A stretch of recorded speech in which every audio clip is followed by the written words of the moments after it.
Isang mapagpalang gabi po sa ating lahat. Ito na naman po si Kuya Chris, nagbabalik po muli at nawa po ay okay lang po kayo ngayong gabi at nawa po ay hindi tayo makakalimot sa ating Panginoon na siyang lumalang sa atin. So ngayong gabi is magdi-discuss naman po tayo ng salita ng Diyos. Maiba naman po. Kasi iba kasi ang hilig pag-usapan ay yung ah, buhay ng ibang tao. Chismis dito, chismis doon, di ba? Itong vlog na to ay para naman po maiba. Salita naman po ng Diyos ang ating pag-usapan. Pero sa ngayon, ang pag-uusapan natin is isang topic lang para hindi tayo magbuhol-buhol or magmalito sa salita ng Diyos.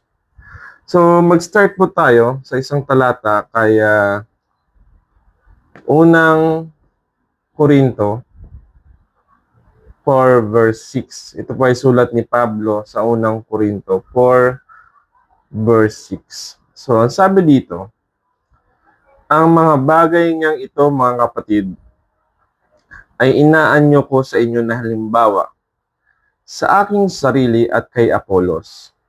Dahil sa inyo, upang sa amin ay mga tuto kayo na huwag magsihigit sa mga bagay na nangasusulat upang ang sinuman ay huwag magpalalo ang isa laban sa iba.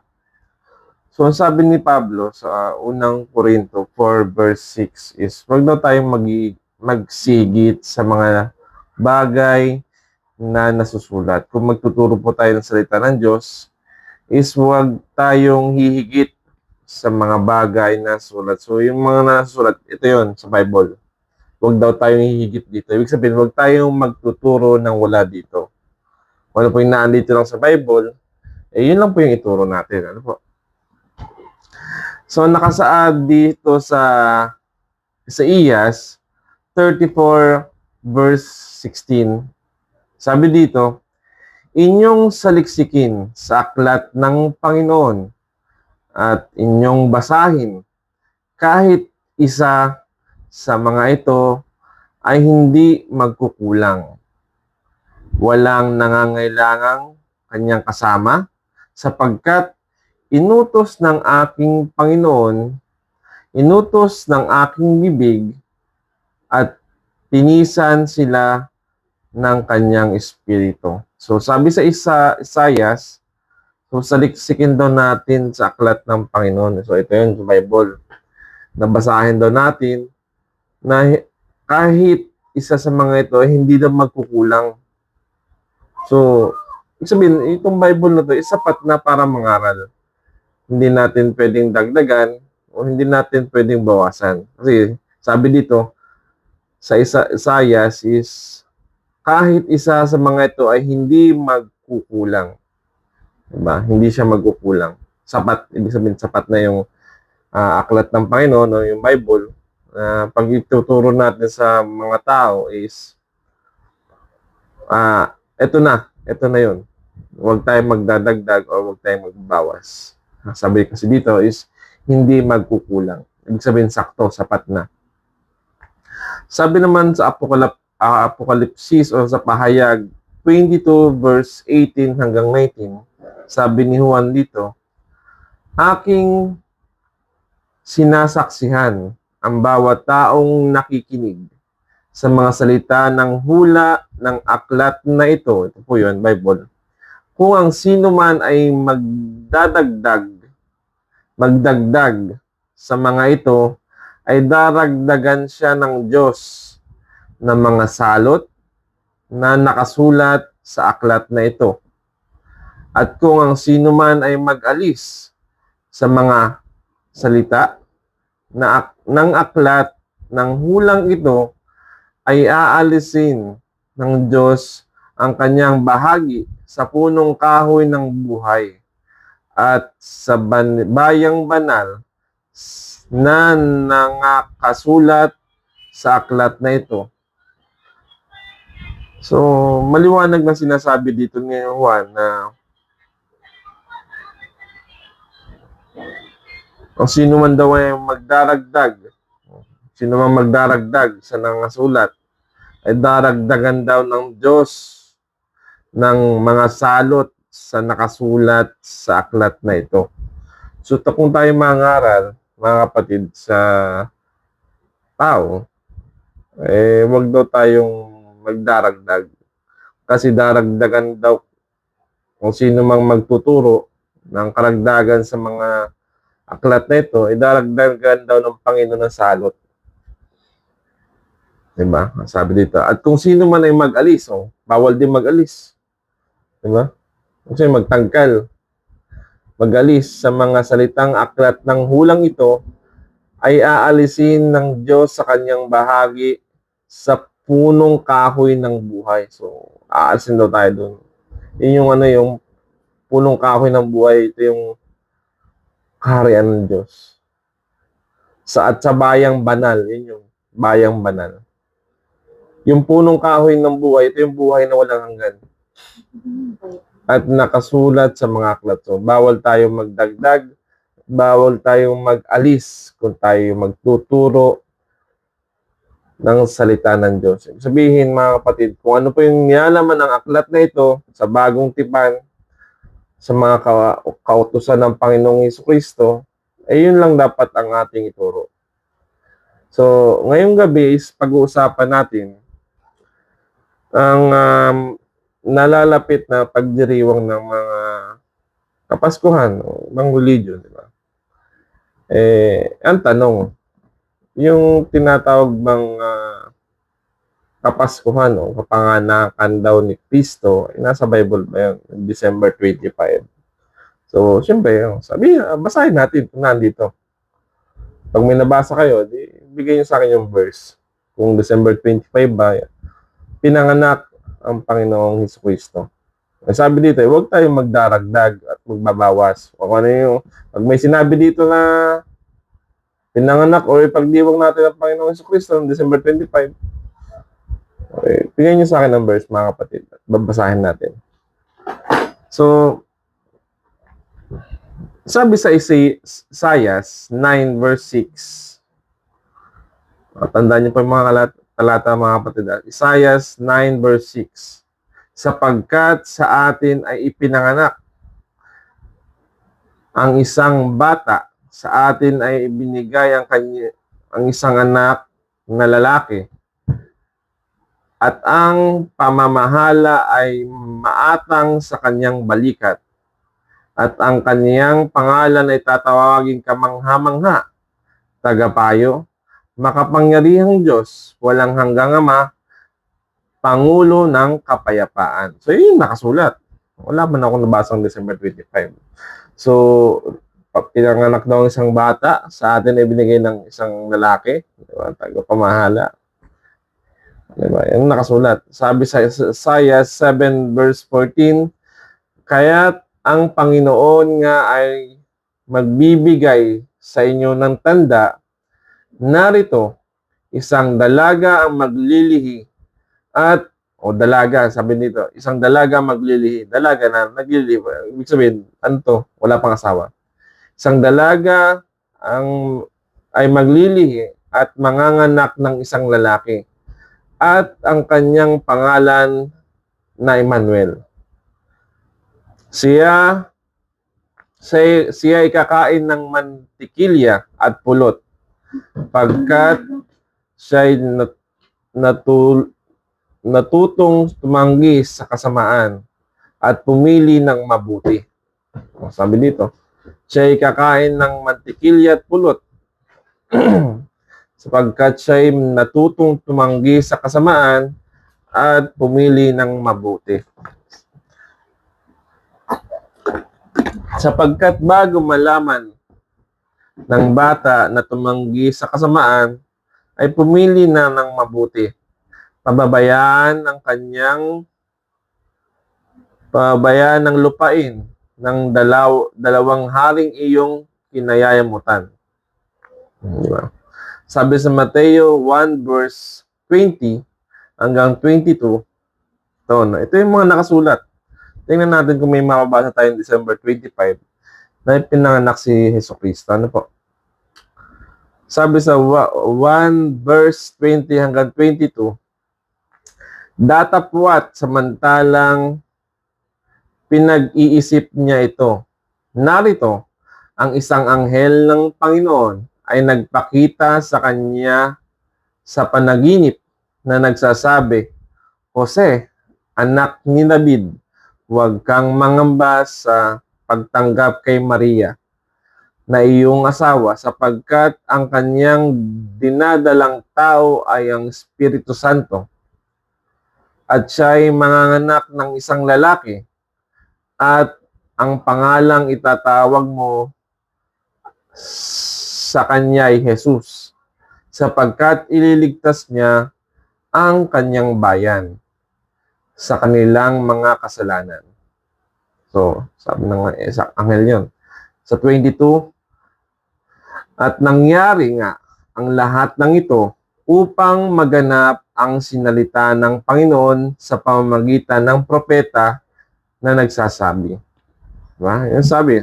Sabi naman sa Lucas 2 verse 11, sapagkat ipinanganak sa inyo ngayon sa bayan ni David ang isang tagapagligtas na siya ang Kristo ang Panginoon. Yan ang sabi sa Lucas. Sa Lucas 2 verse 12, at ito, sa inyo'y magiging pinakatanda. Masusumpungan ninyo ang isang sanggol na nababalot ng lampin at nakahiga sa isang sabsaban. At biglang nakisama sa anghel ang isang karamihang hukbo ng isang langit. At biglang nakisama sa anghel ang isang karamihang hukbo ng langit na nagpupuri sa Diyos at nagsasabi, luwalhati sa Diyos sa kataas-taasan at sa lupa'y kapayapaan sa mga taong kinalulugdan niya at nangyari nang lisanin sila ng mga anghel at nangagpasalangit. Ang mga pastor ay nangag-usapan. Magsiparoon nga tayo ngayon hanggang sa Bethlehem at tingnan natin itong nangyari. At ipinagbigay alam na sa atin ng Panginoon. Sabi dito, sa 16, at sila'y dali-daling nagsiparoon at nasumpungan kapwa si Maria at si Jose at ang sanggol na nakahiga sa sabsaban. Walang binabanggit dito kung kailan yun.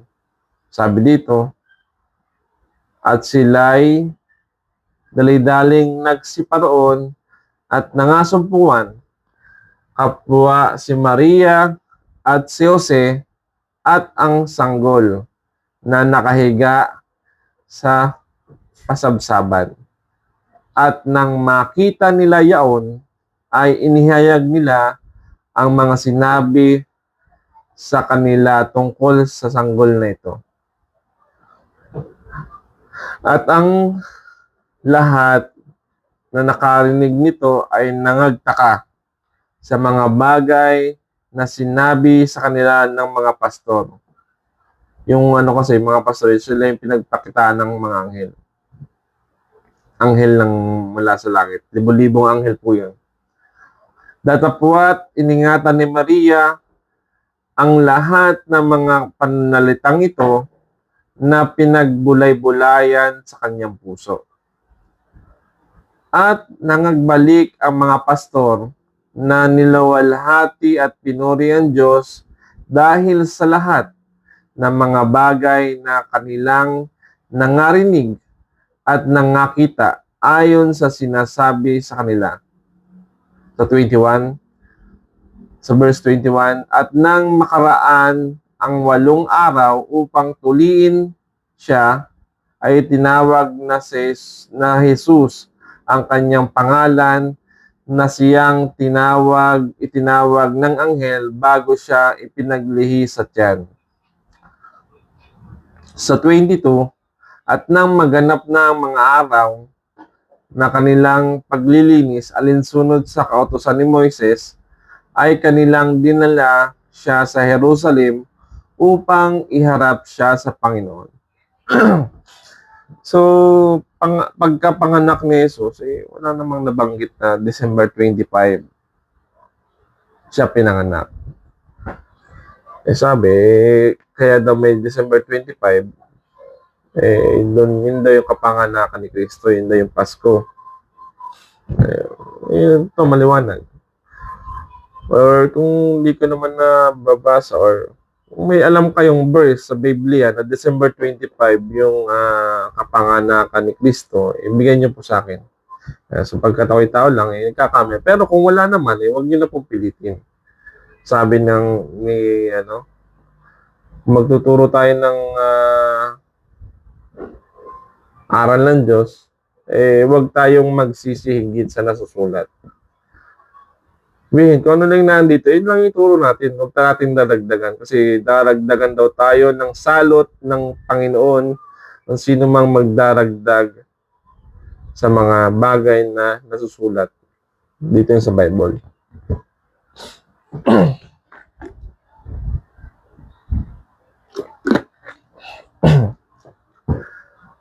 Sabi naman sa Mateo 2, verse 1 hanggang 2. Ang sabi dito, ipinanganak si Jesus sa bayan ng Bethlehem. Wala namang sinabi, ipinanganak si Jesus noong December 25, 19 something. Wala namang sinabi gano'n. Sabi dito sa Mateo, ipinanganak si Jesus sa bayan ng Bethlehem sa lalawigan ng Hudiya noong si Herodes ang hari. Isang araw dumating sa Jerusalem ang ilang taong dalubhasa galing sa silangan. Nagtanong sila, saan ba pinanganak ang hari ng mga Hudyo? Nakita namin ang kanyang bituin sa silangan at naparito kami upang sambahin siya.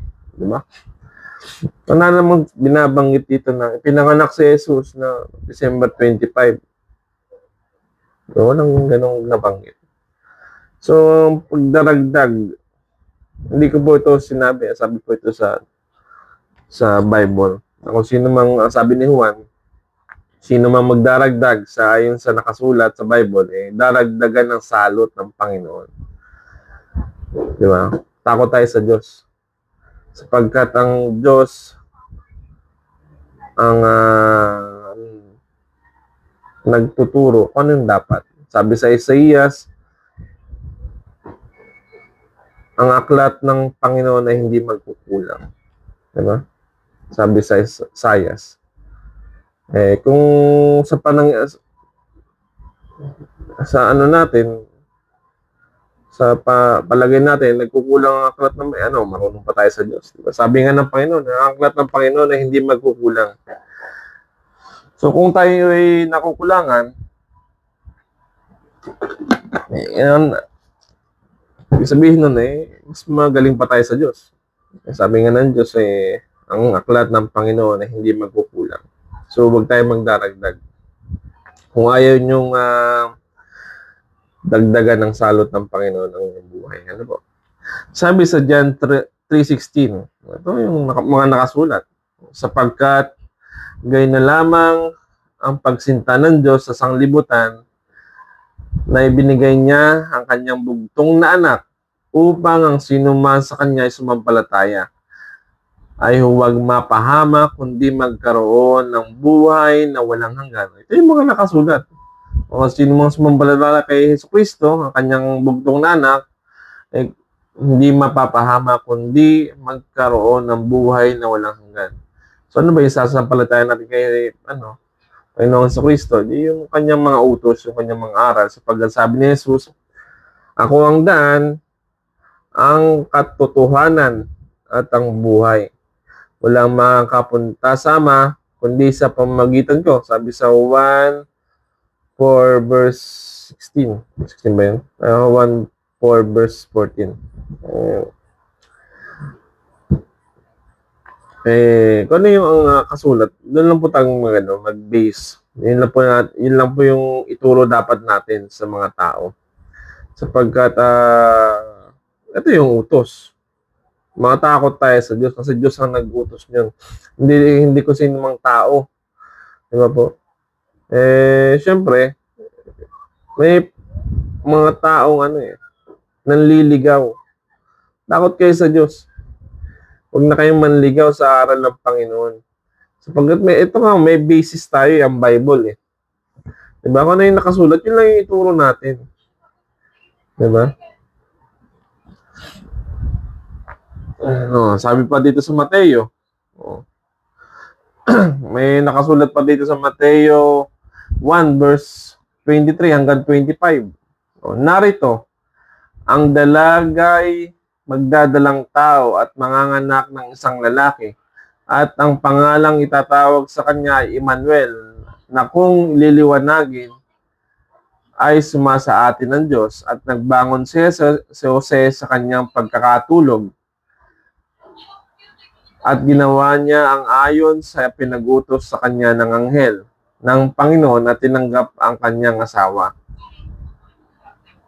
At hindi nakilala siya hanggang sa maipanganak ang isang lalaki at tinawag niya ang kanyang pangalang Jesus. Yung si Jose, yung sinabing diba? Nagpakita sa kanyang anghel ng Panginoon na balak ni Jose na hiwalayan si Maria, pero nagpakita ang anghel kay Jose sa panaginip, diba? Na wag daw ituloy yung planong paghiwalay kay Maria, kasi mapano yung bata. So sinunod ni Jose yung sinabi ng Panginoon na wag iwanan si Maria.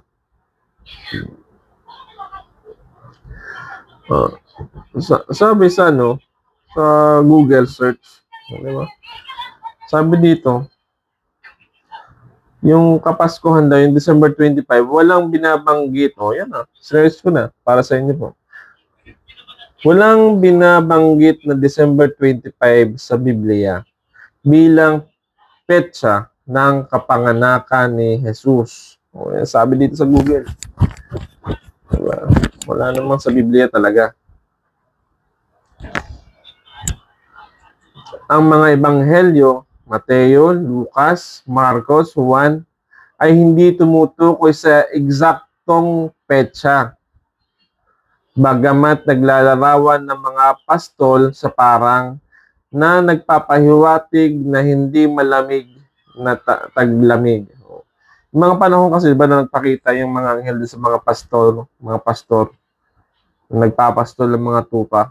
Sabihin na hindi tagyelo nun, hindi malamig, hindi taglamig. Kasi nga nagpapapastol ng tupa doon sa parang. Ibig sabihin, hindi December. Yung kasi ang December, doon sa Bethlehem, nag-yelo po doon pag tuwing December. Hindi December. Diba? Sabi dito, tulad ng Desyembre sa Palestina, ang December 25 ay tradition. Sabi dito, ang December 25 ay tradition na pinagdiriwang ang Pasko. May iba't ibang teorya sa pinagmula nito, ngunit hindi direktang nakasulat sa banal na kasulatan. Ayun. Sinabi na ng Google na hindi direktang nakasulat. Ang December 25 daw, isang tradition na. Ibig sabihin, wala sa Biblia. Tradition na daw, pinagdiriwang Pasko. Tulad ng Desyembre sa Palestina, ang December 25 daw ay tradition na ibig sabihin ay walang basihan, naging nakaugalian na. Walang silang basihan. Hindi daw direktang nakasulat sa banal na kasulatan. Ito yung Bible. Walang nakasulat dito na December 25 na pinanganak si Kristo. Maliwanag po sa sinasabi ng Google. As may nabasa po ako, ayon sa isang advisor, Sabi dito, ang December 25, by ano to, Xenon Bible, Bibe. Ang December 25 ay hindi pinoproclaim ng simbahan na yun talagang eksaktong date. O, inamin naman dito. Na eksaktong date ang kapanganakan ni Kristo. Kundi pinili ito. O, pinili lang pala eh. Pinili ito ayon sa kalkulasyon at maraming batayan na bumapatak na December 25 ang araw ng kapanganakan ni Kristo. So, maliwanag na sinasabi dito na pinili daw. Ibig sabihin, dinagdag na yun. Diba mga kapatid? Dinagdag na yun. Hindi yun na naayon sa kasulatan. Ibig sabihin, pag wala sa Bible, dagdag yun. Sabi sa ni Juan sa pahayag, sino mang magdaragdag ng aral at turo ng Panginoong Jesucristo ay daragdagan din ng salot. Hindi naman, mayroon ako nabasa, piyesta ng Pasko, yung paglampas ng Bible, yung paglampas ng piyesta ng mga anghel. Ayun, nakasulat, Pasko. Piyesta ng mga pagano po yun eh. Hindi naman piyesta. Ayun daw dati sabi sa yung December 25 piyesta ng mga pagano.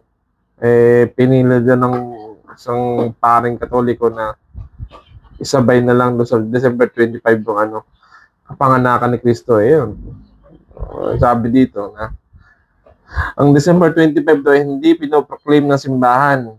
Hindi daw. Pinili ito ayon sa kalkulasyon. Kalkulasyon lang pala dagdag na nga yun. Hindi tayo pwede magdagdag sa kasulatan. Sapagkat sabi ni Juan sa pahayag, sino man magdaragdag ay daragdagan din ng salot ng Panginoon sa kanyang buhay. Sabi dito. So, tayo matakot sa Diyos. Pwede naman tayo magturo ng naayon sa Bible. Kung ano yung nasa Bible, yun lang yung turo natin. Huwag tayong magdagdag o magbawas. Sapagkat yun ay pinagbabawal ng banal na kasulatan. Hindi yun utos ko. Utos yun ng Diyos. Kaya ba, hindi na natakot sa Diyos? Matakot tayo sa Diyos. Kasi hindi naman tao yun. Yun yung naglalang sa atin. Kaya pag kung ano sabihin niya, true Bible, true mga apostol, sa pamamagitan ng nakasulat, sundin natin. Itong kaya nga tinawag tong Holy Bible, banal to. Na yung nakasulat dito, yun yung gawin natin, wag nating dagdagan, wag nating bawasan.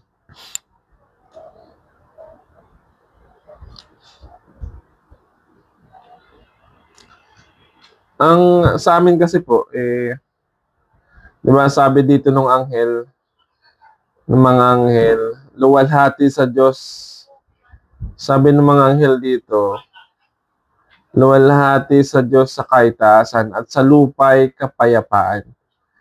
Si Jesus kasi yung Pasko namin sa Iglesia ng Diyos. May Pasko talaga, may tinuturong Pasko o Paskwa ang Bible. Si Kristo yun, pero hindi December 25. Ang sinasabi kasi ito, sa amin, sa Iglesia ng Diyos, sa MCGI, si Kristo yung Pasko namin, araw-araw. Dapat daw araw-araw, hindi minsanan lang. Kasi, yun yung turo ng Panginoon. Araw-araw tayong mahabag, araw-araw tayong magbigay kung anong meron tayo, araw-araw tayong tumulong kung may maitutulong tayo sa kapwa. Diba? Araw-araw tayong magpuri at magpasalamat sa Diyos. Diba? Ang kapayapaan po ay si Kristo. Pagkat sabi niya, ang sino mang nagkakaroon ng problema, lumapit lang kay Jesus. Kasi si Kristo ang kapayapaan. Yung Pasko na sineselebrate nila, inuman, putukan, hindi naman po ganun ng kapayapaan. Isang kapayapaan, peace. Peace, di ba? Peace, kapayapaan.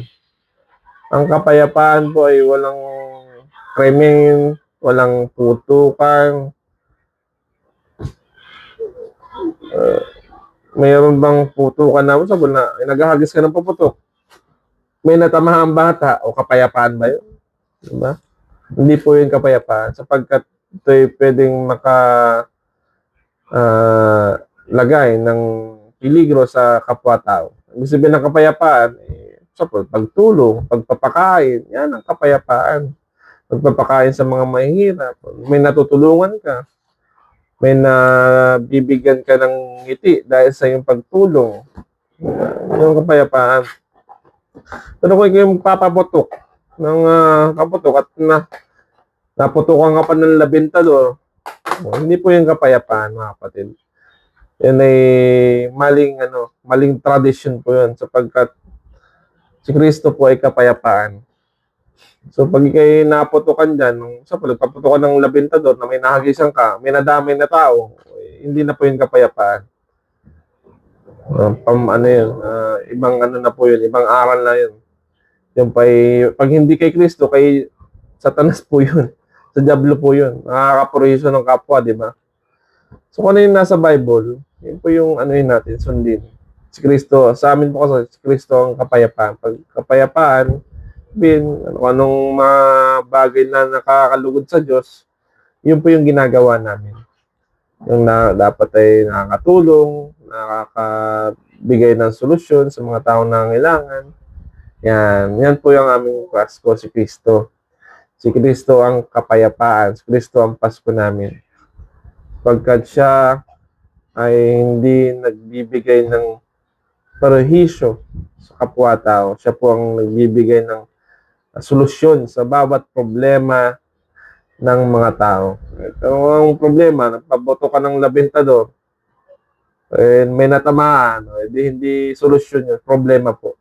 Hindi po yung kapayapaan. Tulad ng mga mga baril, di ba? Wala kang labintador, nagpapatok ng baril, boom, boom, boom, may natamaan, ligaw na bala, di po issue pa, di ba?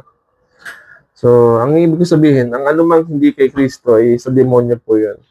Ang anumang hindi kaloob ng Panginoon sa Kristo, sa diablo po yun. Pag laging nakakaprohiso, nagbibigay ng galit, po sa daan. Diba? Magpapatok ka ng labintador may nagalit, ang ingay-ingay naman dyan, di ba? Hindi po yung kapayapaan. Galit na mo sa isang kapwa at sa isang tao. Ang anumang galit ay hindi sa Diyos.